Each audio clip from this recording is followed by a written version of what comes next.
C'est une industrie qui est en danger. Oui, très clairement. On voit à travers les chiffres des dernières années, si vous voulez, il y a à la fois eu une lente régression et puis le Covid a donné un choc. Et ce choc, on ne s'en remet pas. Donc la production de 2024 est en dessous du 1,5 million. C'est 1,3 million voitures, un petit peu plus, 350 000.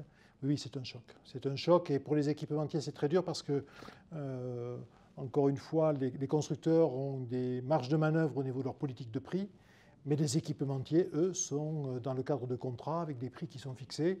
Et lorsqu'il y a des baisses de volume, eh bien, ils le subissent très fort alors qu'ils ont fait des investissements très lourds. À la fois plus de cohérence, un regard sur la productivité, notamment si je commence par la France, je dirais qu'il faut à tout prix revenir dans des moyennes européennes, que ce soit pour les impôts de production, pour les charges sur les salaires, protéger le CIR. Donc il y a des actions très très concrètes qu'il faut avoir et faire en sorte que la fiscalité soit alignée. Il faut arrêter quelque part de pénaliser les entreprises.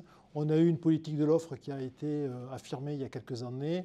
Là, elle a été perdue de vue. On a de nouveau une augmentation des impôts de production. Donc effectivement, il faut être très très précautionneux là-dessus. Je pense qu'il faut redonner de l'espace de respiration pour l'industrie française, qui est vraiment dans une situation gravissime, et l'industrie automobile française en particulier.